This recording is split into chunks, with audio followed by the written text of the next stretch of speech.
C'est un tournant décisif de la libération en juillet 1944, l'opération Cadillac, un gigantesque parachutage d'armes et de munitions sur le centre et l'est de la France pour approvisionner 7 groupes de maquisards, dont 2 en Corrèze, une histoire méconnue que nous racontent Julie Radnac et Thomas Chollet-Luneau. Dans ce lieu chargé d'histoire, le silence.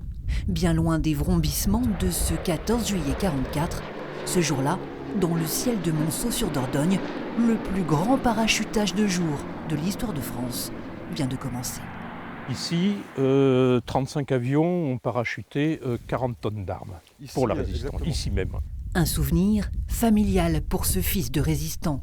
Dans l'armée secrète, son père a vécu l'événement en direct. C'était vraiment très impressionnant, c'est encore l'image que j'en ai quand il le racontait.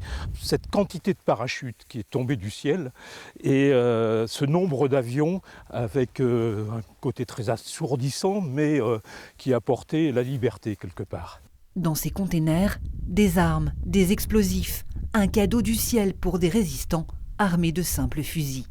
Pour ce représentant de l'Office national des anciens combattants, c'est un tournant décisif de la libération. Ce parachutage a été effectivement la possibilité pour tous les résistants de prendre les armes, de se battre et de libérer le département. C'est un moment important pour l'histoire de la Corrèze, très important, et au-delà de ça pour l'histoire de la France, parce que si la Das Reich était remontée plus rapidement en Normandie, on ne sait pas ce que l'histoire aurait donné. Donc oui, effectivement, c'est un moment important. Menée depuis Londres, l'opération Cadillac a permis d'armer 7 maquis français, dont 3 en Xaintrie. Monceau-sur-Dordogne, Saint-Julien-au-Bois et Plot dans le Cantal.